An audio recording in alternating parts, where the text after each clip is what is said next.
Yes, it is our very great pleasure to have here Professor Charlotte Taylor, one of the foremost corpus linguists in the UK.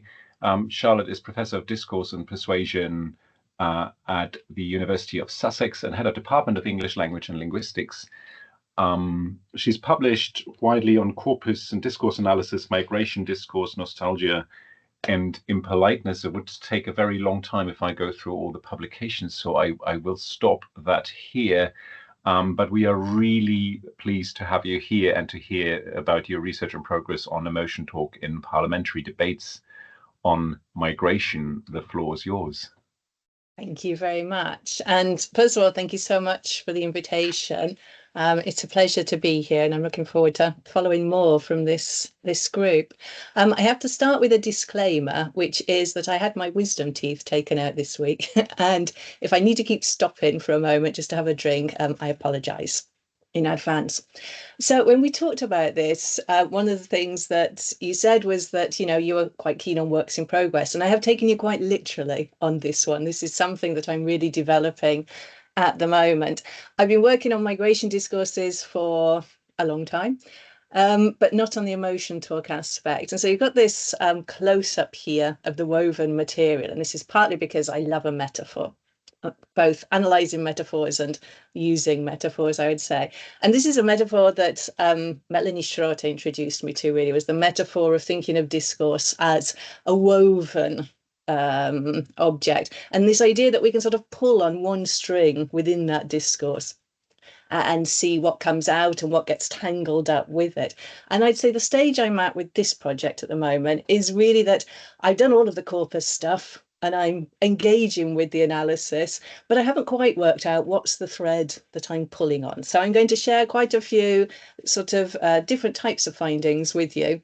And I'm kind of hoping that through talking it through with you, I might work out what are the threads that I really want to pull on in thinking about what's going on, what is the persuasive use of emotion talk in parliamentary debates on migration. So can you aim at something like 40 minutes, perhaps? Oh, yeah. Good. So the kind of structure that I've got then is I'm going to start with a bit of context setting, and then I'm going to talk you through the process. I want to spend most of the time thinking about the findings. I'm going to spend a very short amount of time on the so what so far, because that's the bit that I'm working out and that I'd really like to leave time to talk about with you as a group. So there are various elements to the context setting, I guess. The first is my context, where I'm coming at this. And I've worked on several different areas within linguistics, but the one that's sort of been the constant really has been around migration discourses. And I got into migration discourses starting with the project on the right-hand side of the screen, which was a project in political sciences looking at European identity, really. And I was working as a research assistant on the project. And I was tasked more or less with doing a kind of corpus linguistic analysis of European as these kinds of keywords. And what came out, expectedly, I should say, unsurprisingly, is that really when we were looking in the European data, Europeanness only came out in contrast with some other, which was largely to do with America or with people who are being represented as migrants with a non-Christian religious identity. And so that sort of is what led me into migration. And then I was lucky to work on this project with Melanie on the discourse keywords of migration. And from there, I started thinking about alternative discourses of migration, because we've been doing this cross-linguistic kind of work. And I decided to apply it to a historical study. And I started the historical study thinking that I would get alternative discourses of migration. And I was wrong. I didn't at all. But what I did get was this understanding of the ways in which our contemporary migration discourses and memory intersect, primarily from what I saw through nostalgia. And that's become one of my major areas of research now, which is really about how nostalgia is used rhetorically and for persuasive purposes. So that's sort of where I'm coming at from this. And it's from nostalgia as a particular kind of emotion that I was getting interested in the broader scope of emotion in migration discourses. The second aspect of context is really the sort of social context. And for those of you who are not familiar with the UK context, what I'd really like to emphasise is how unexceptional the UK is in terms of migration. It's unexceptional in terms of the number of asylum applicants that it receives. You can see in that chart on the left-hand side, there are many European countries which are receiving a much higher number of asylum applications in relation to their population size.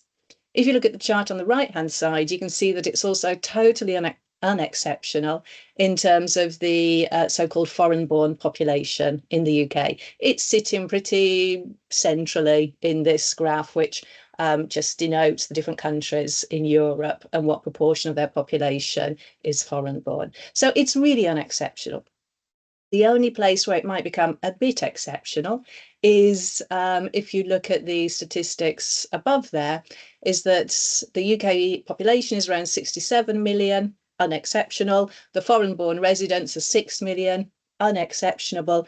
UK citizens resident abroad, 5.5 million. This is a relatively high figure compared to other European countries. So it might be a bit exceptional on immigration. It's really not exceptional in any way on immigration. And so this is really important to set out at the beginning, because of course this is not, generally speaking, what one would understand from the political and media discourse that we've got in the UK, which is, of course, very much politicising immigration in particular. So you can see from things like this, where we had Suella Braverman, then Home Secretary, talking about migration in terms of an invasion. So we've got metaphors of war being used quite openly.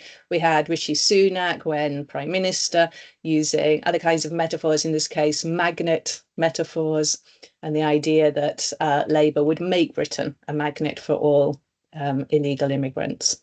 So we've got this going on at the political level. In terms of mainstream media, this is reflected, reiterated, amped up.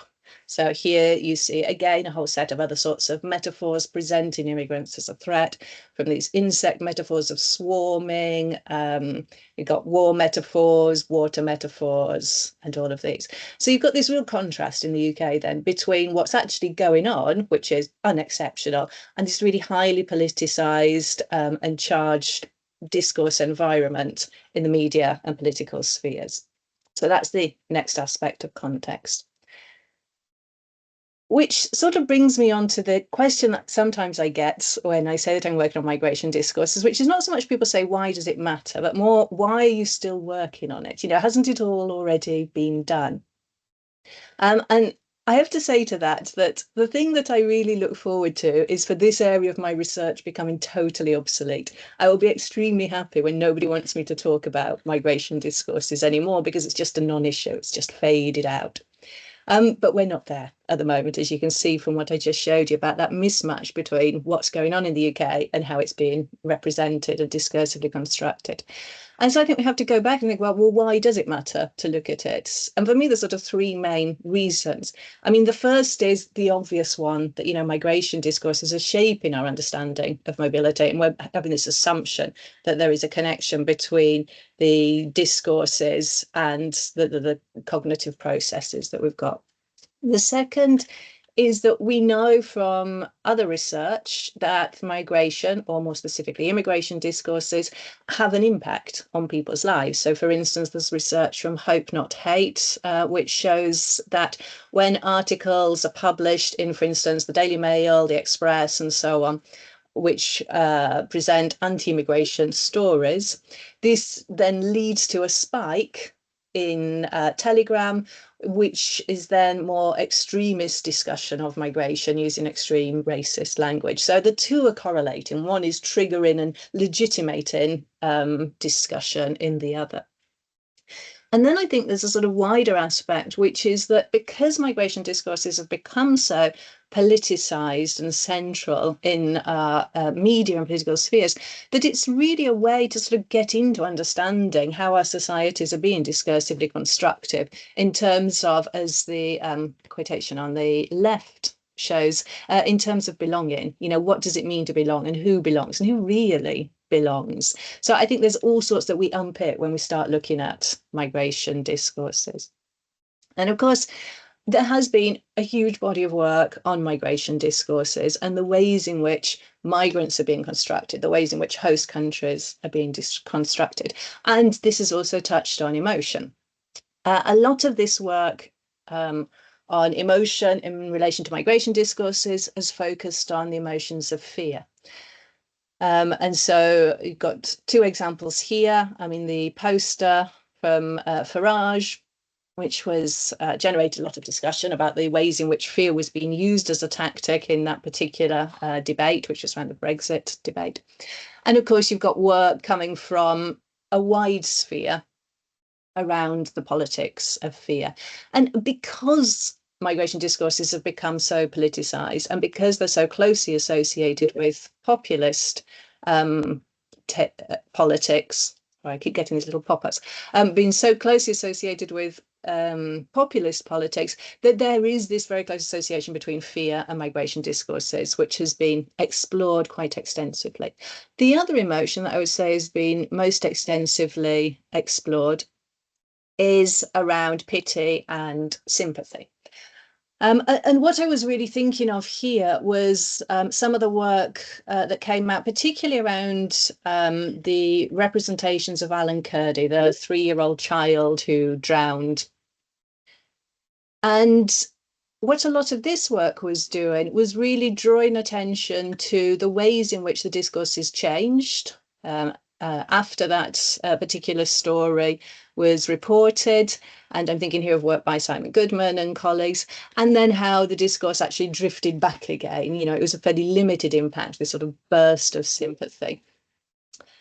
But what has been pointed out by others is that while these sympathetic representations, which really draw on migrants as victims, attempt to portray them in a positive light and generate understanding, what they also do is that they can serve the same kind of discourse function of othering, essentially. And what happens is that, you know, you end up with a model of a deserving migrant, who is the migrant who's been through the most extreme forms of suffering and has arrived in the right ways and is appropriately grateful for everything that they receive. And of course, these kind of idealized representations then become impossible to match up with actual people. And so nobody ever reaches the idealized deserving status. And it actually becomes a way of excluding and pushing out people from ever becoming deserving.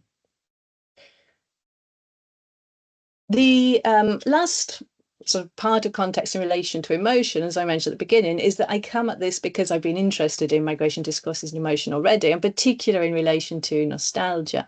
And what I've been arguing in my previous research is that nostalgia is totally essential to our contemporary discourses of migration in the UK, because the underpinning myth of all of those discourses is that there is such a thing as a united, stable, static, central host population, and that there exists a distinct other which is erratic and mobile. And these two populations can only exist through nostalgia, because it has to erase all sorts of other things about how the us group was formed. So the last element then in relation to sort of context is about the relationship more broadly between emotion and discourse. And the work that I've been drawing on in particular for this is Monica Bednarek's book on emotion talk, which takes a corpus linguistics approach to understanding emotion talk. And the central distinction that is made, that I'm going to draw on here as well, is between emotional talk and emotion talk. So where emotional talk is emotion that's expressed through language, emotion talk is the language denoting emotion. So where previously I had been looking at nostalgia, I was kind of looking at emotions which are expressed, or actually more likely evoked, through language. In emotion talk, we're starting to look at, well, what are the actual lexical items that are being used? What is it that people are talking about? And these two overlap in all sorts of ways. That the discussion of particular emotions might lead to the evocation of those emotions or other emotions. But we need this sort of primary distinction between the language which is trying to express emotion and the language which is discussing emotion, essentially. And what I'm doing with this particular project, or trying to develop with this project, is the language discussing emotion, and to develop a sort of understanding of what are these explicit mentions of emotion doing in this particular domain, the parliamentary discourse. So that's kind of the context setting of where I'm coming from this and what I'm sort of drawing on. I'd like to move on then to think about the process. So the corpus that I'm using is the Parliament corpus, which if you haven't come across it before is a really great resource, not least because it's free and it's openly accessible. It exists for many different parliaments. The one that I'm using is the British Parliament, and it basically covers everything that was transcribed from parliamentary debates from 2015 through to 2022. And it's marked up for a set of features so that you can then search or restrict searches for these. So it's things like the parliamentary party, the political orientation of the party, whether the speaker was a member of the government, as in a minister or not, the gender of the speaker, speaker name, all these kinds of features, which become very helpful. The two features that I'm going to use are gender and party orientation. And I'm not actually going to do that much with gender in this particular talk because it ends up being a bit too much to cover. But just to give you an idea of the makeup of the corpora, what you can see here is of the total set of debates in the British version of this corpus or subcorpus, you can see that there are a lot more contributions from male speakers than female speakers. We've got a lot more contributions from the centre-right party, which is the Conservative Party, who in this period were the governing party and had a majority in Parliament. And so that they have more people who are there to speak as well. So these are the two variables that I'm really going to draw on for this. In terms of the broader framework, as mentioned, I tried to combine corpus linguistics and critical discourse analysis. For me, this is about getting different perspectives on the data, really. I think most people tend to think of corpus linguistics as being something that allows you to get more data, which is true, but more isn't necessarily meaningful in any way. For me, what's interesting is that it gives us different ways of looking at the data. So for my second metaphor, I like to think of it in terms of the different perspectives. So what you see on the right is this sort of field of corn, and you can look at the corn from directly above, and then you're going to see one particular set of patterns. And you could zoom out even further and see it in relation to the context of all the fields around it, and you'll see a different set of patterns. Or you could see it from the level of the top of the corn and you'll see a different pattern, or you could be at the bottom looking up, and again you'll see a different set of features there. So it's really about the ways that language that you can see different bits of the language when you look at it in different ways. So that's why I would want to be including critical discourse analysis and corpus linguistics.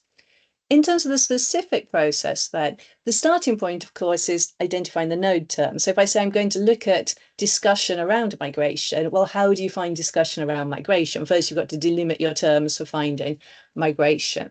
And I've looked specifically at lexical items which refer to people, because people is what I'm most interested in. And these are the terms that I've used. So I've used refugee, and obviously refugees, etc. Migrant, seeker. Seeker is obviously asylum seeker. And here I've just used the term seeker because it collocates with asylum seeker about 98% of the times that it's used. Immigrant, and then I've got a set that people tend not to expect to see so often, which is expat, expatriate, and emigrant. And they're there because I think if you're going to say you're doing something about migration, you've got to do something that allows you to look at different forms of migration, not only immigration. My own sense is that I need to be really careful not to end up repeating some of those dominant discourses which say the only form of migration that is meaningful is immigration. So here, including expat, expatriate, and emigrant actually doesn't make much difference because nobody's talking about them. But if you don't include them, you're not making it explicit that nobody is talking about them. So that's where they're there, but we probably won't touch on them again in this talk, although I'm happy to come back to them later on. So first it was identifying the node terms. The second stage then was calculating the collocate. So I looked at the collocates, the words that go together with each of these, refugee, migrant, and so on, either 10 words before or 10 words after each of these. And I looked at that for each of these subcorpora. So the subcorpus for women speakers in the British data, men speakers, it's a binary in the coding, so I can only report on the binary, left-wing speakers and right-wing speakers. Having got those long lists, the next stage was to identify emotion talk in the collocates.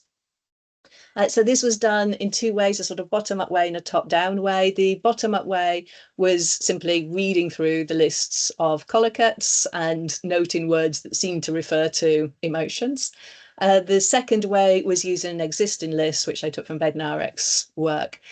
The next stage was then to check whether those things that I'd identified actually were being used to refer to emotions, because, you know, some of them might look like they're going to be emotion terms, but maybe they're just being used as fixed expressions, for instance. And then the third phase was to classify them in some way. And classification is always a slightly tricky thing because it's where you start imposing something onto your data. But at the same time, if you don't classify them, you just have lists of words, and it's very difficult to see how those are going to be meaningful. So for this, I experimented with using the modified version of the affect dimension of the appraisal framework, which Bednarek uses in her 2008 work. And I'm still not sure this is quite the right model to be using. So this is one of the things that is part of my work in progress, that there's a variation on this model by Benitez Castro and Hidalgo Tenorio, which I'm really interested in using as well. Or it might be there's another one entirely that I could be using. But my aim with this is not to contribute to our understanding of the emotion classification, but to use the classification in order to see the latent patterns in the data. So for me, the classification, it's a way of grouping low frequency items together to go, oh, look, there's a thing going on here that wouldn't be visible if we just looked at these individual lexical items, and a way of kind of throwing the data up and seeing how it settles out in a new way, that idea of looking at the data in different ways. So this is the model that I'm going to be applying for this session. So the findings so far. So I'm going to start by just showing you the list of collocates. I'm going to talk about a couple of the main patterns, and then I'm going to pick out some of the groups of emotion words that we've got and see what's going on with those if we dive into the data and have a look at the rhetorical functions. So this is what it looks like when you divide up the collocates according to this list of affect type. So you've got 4 columns there. You've got female speakers, male speakers, right-wing speakers, and left-wing speakers. A really important thing to say here, first of all, is that these are not exclusive categories, of course. The people who appear in the female and male are also the same people who are appearing in the right and left. So they're not 4 distinct categories. You've got people appearing in 2 of those categories. So this is what we get though. So I think the first thing to note then is that there are things in most of the boxes, right? So I've listed the full set of emotion categories from that particular framework, and you can see you've got things populated all over. Even if we're not going into the detail of what they are now, visually we can see there's stuff in each of those boxes. So the first thing that we can say is, well, actually there's quite a wide range of emotions being talked about in the parliamentary debates. And there are actually very few boxes which are empty. The ones that are empty are discussion of trust, ennui or boredom, and displeasure is relatively empty. We've just got a couple of references around anger. So I think the first point is really that we've got this quite broad distribution across the parliamentary data. The second pattern to note then is probably that we've got quite a focus on negative emotions being mentioned. So we've got a lot more distrust than trust, more disquiet than quiet. On the other hand, we've got a lot more interest than lack of interest, but the interest ones are things like compassion, care, compassionate, sympathy, and so on, or what Benitez Castro and Hidalgo Tenorio talk about in terms as being terms indicating a fond attachment to a distressed entity. So they're still presupposing the existence of something which is negative in terms of emotional experiences.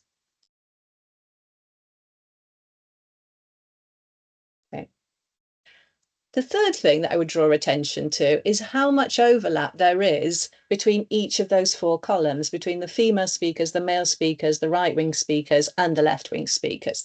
And so what we can assume from this is that we have a common core, a common language, or a shared discourse for talking about migration amongst the participants in the parliamentary debate. So there's a lot that they're doing that is very similar. And this is something to really keep mind of, because when we start to divide things up and look at, well, what happens in this variable compared to this variable, we tend to focus on difference, but actually there's a lot there that's really the same.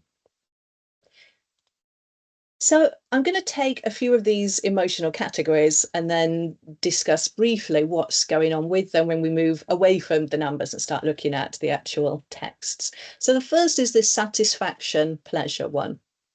And I'm going to look at this first because this is the one with the lexical items that occur first in terms of significance in those collocation lists. So proud occurs in the first 200 collocates for all 4 of the subcorpora. So there's a shared language here that proud, being proud, is in, or talking about being proud, is salient in migration discourses in the parliamentary debates.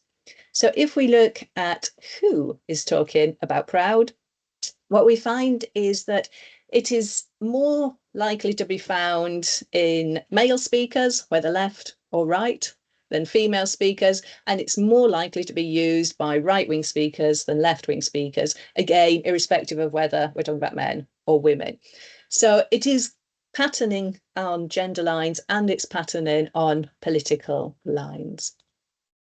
The second thing to note is that people are much more likely to be talking about being proud of something that happened in the distant past than in the recent past or the present. So you can see the difference between, for instance, Theresa May saying, this government can be proud of the efforts we are making to support refugees, as compared to Javid saying, Britain has a proud tradition of welcoming and protecting asylum seekers, and we have a long history of accepting economic migrants too. A distinction we probably want to come back to at some point. But so they're consistently likely to be proud of something that happened in the distant past. So you've got this historicisation, you've got this real sort of importance of the past in legitimating something in the present. If we look at what are the things that they talk about being proud of, when we look at the collocates of pride, proud, and refugee, asylum seeker, and so on, what we find is this set of words. We've got kindertransport, resettle, sanctuary, Syria, etc. So what's really marked here is that in prime position, we've got kindertransport, and then we've got tradition, we've got 1930. So we've got a lot of discussion in this contemporary parliamentary debate. This is parliamentary debate from 2015 to 2022. A lot of discussion of pride in past actions. And what this tends to be doing is legitimating support in the present when the kindertransport are mentioned in this particular set of data, as in the example on the left, where they're talking about the proud role that Britain played, supporting refugees and so on, in order to make the argument that positive steps should be taken now. Another key function of when we look at proud of who or what was positioning the speaker as being of migrant ancestry, and then this legitimates them to say particular things about migration. And if we go back to those collocates, you can see that son is a collocate of refugee, asylum seeker, and so on, and pride, proud. So there's a lot of people asserting pride in their own heritage, which goes in different ways in terms of what they then use that status to legitimate. There's also a distinction between the name used for migrants and whether people are proud of things that happened in the past or the present. So, for instance, when the name refugee is used, people might be talking about being proud of things that have happened in the present as well as the past. But if you look at immigrant, for instance, the third on that graph, you'll see that people only talk about being proud of things to do with immigrants if they're things that happened in the past. Nobody is saying that they are proud of actions in the present in relation to people being named as immigrants. So I think this is really key in terms of who is being named and legitimated. In terms of the rhetorical functions of mentioning pride, there were really 3 main patterns. The first was to legitimate the speaker as entitled to speak. And so this was often that as the proud son of an immigrant, for instance. Or it was used to legitimate harsh measures. So we have a proud history, but.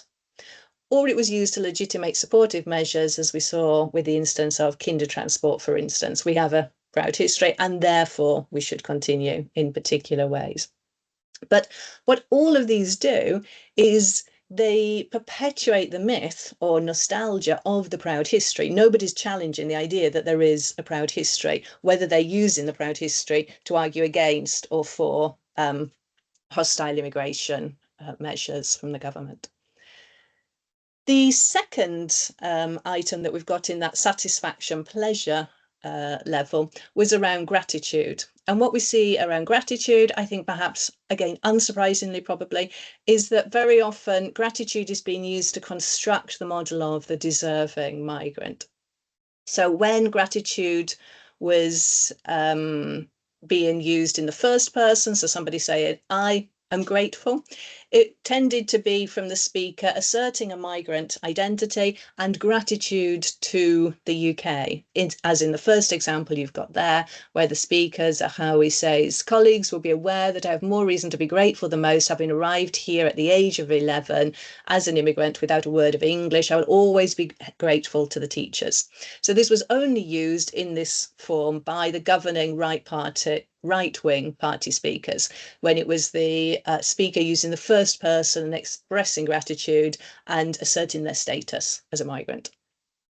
The second pattern was gratitude from migrants to the UK, so expressed in the third person. So for instance, in the second example, we have, to this day, the former refugees maintain a deep sense of gratitude and determination to give back to the country that gave them a chance at a new life, and so on. It finishes, we are lucky to be British and we want to do the best for our country. So here you have a split between the first and third person, but it starts with that third person.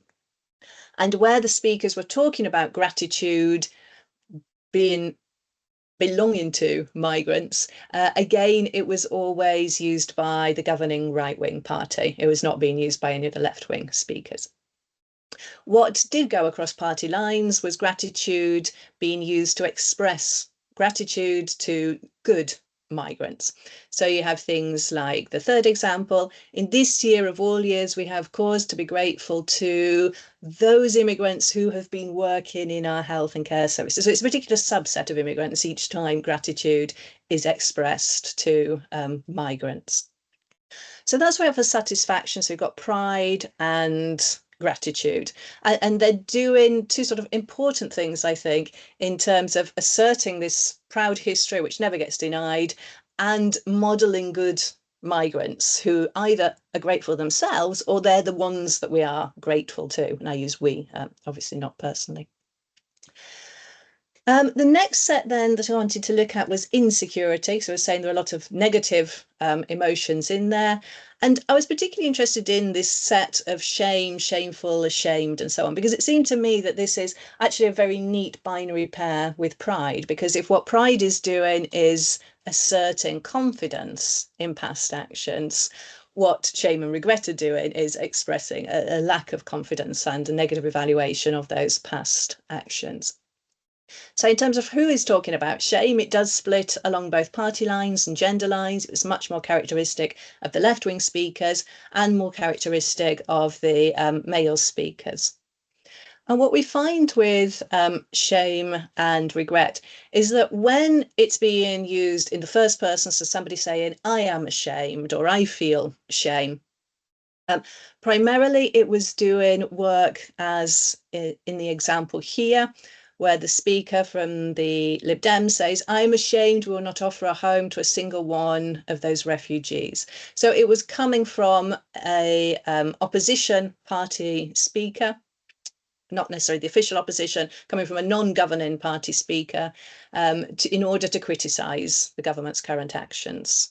Okay. We have an example below. When it comes from the governing party, it is negated. We should therefore not be ashamed of what we have achieved for the rights of migrant workers. So there's a debate going on and contestation of the shame.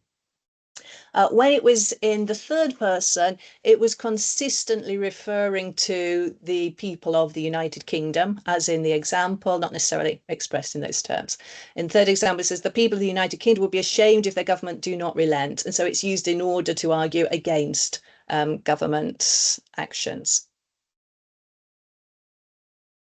There's then the intersection between who is afraid of what, or who is represented as being afraid of what.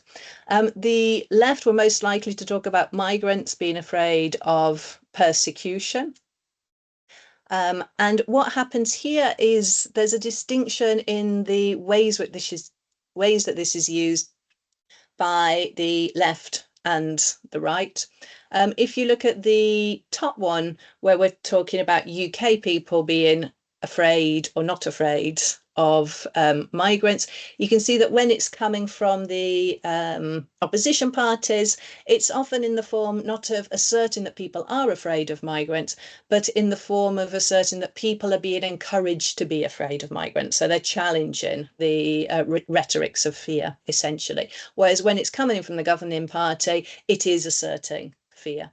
So we've got different things going on with fear then. So we've got presentation of migrants being afraid of persecution. We've got presentation of migrants being afraid of UK policy, much more typical of the left, of British people being afraid of migrants.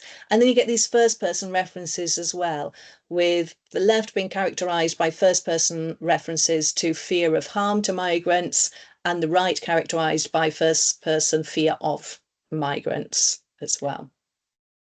So I'm going to move straight on then to the set relating to happiness, and this is the last set that I'm going to discuss, where we've got love and tolerant. Love is very straightforward. It's mostly collocation with loved ones as a fixed expression. And so you just see some examples of the concordance lines for that. So it's fear for loved ones very often actually overlapping with the previous category.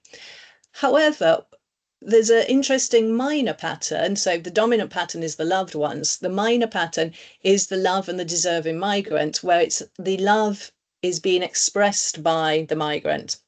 So for instance, you have here the Conservative speaker saying, I know at first hand that it is a love like no other, the love held for this country by the hopeful migrant who arrives here in pursuit of opportunities and freedom, the patriotism of the one who singles out this country as the place they want to call home, the one who comes to this country and chooses to be British. So you have these patterns of love where it's the love for the host country, which is used to construe that migrant as a deserving migrant. Tolerant is always a particularly interesting one to get into, and even the classification of it is somewhat debatable in happiness affection, which we will come to. Tolerant is used when the speaker is identifying with an in-group of the British people, so we the British people, for instance, and you get quite differentiated usages across the political spectrum. So here, for instance, we've got the first example coming from a Conservative Party speaker who asserts that we, the British people, are kind, tolerant and humane, with a good record in dealing with both economic migrants and asylum seekers. However, right? So it's that particular structure of let's establish ourselves as good, and then we'll tell you the things we're going to do, which are not good for the people who are being described. So essentially it works to legitimate hostile action towards migrants. In the second example from a Labour speaker, the speaker says, if we are to be the open, civilised and tolerant country that we aspire to be, we urgently need to make refugee family reunion possible. So here it's not assumed that we are tolerant, or it's not assumed necessarily that we're going to continue being tolerant. It is given on a hypothetical on occasion there.